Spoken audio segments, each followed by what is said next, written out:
Data submitted from a form is passed through the post or get array to the next page or script, but it's not automatically preserved. It's the job of the processing script to do something with the data before it's cleared from the server's memory. Often that's not a problem, because the script that processes the form data will insert it into a database or send it as an email message. But if you want the data to remain available after the user moves to another page, you need to store it. One way to do so is to store it in hidden form fields in the next page. But if the user goes to a different page rather than the one that processes the hidden form fields, the data disappears into cyber oblivion. You need a more robust way of preserving the data until it's no longer needed. A common way of doing so is to use cookies.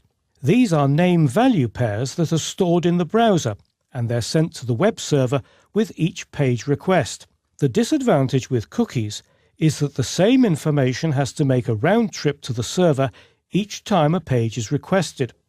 PHP offers an alternative approach using sessions.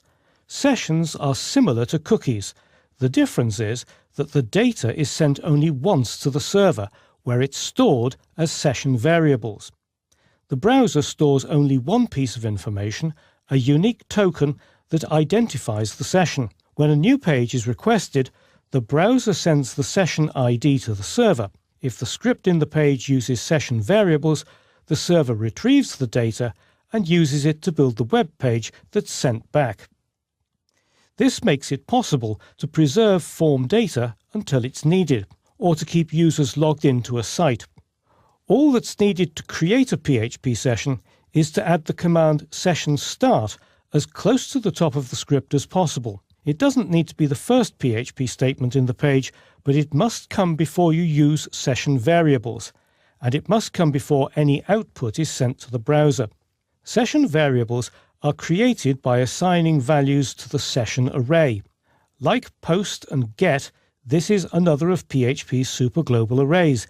It's an associative array, so to create a session variable called quantity, just put the variable name in quotes between a pair of square brackets after session, and assign it a value in the normal way.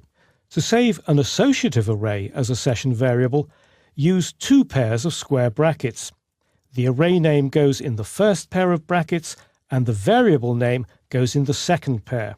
In this example, an associative array called quantity is being saved as a session variable, and it's got two elements, daffodils and daisies. Once stored as session variables, these values become available in all pages in the same site that begin with session start. Not all pages in a site need to use session start, only those where you want to access session variables.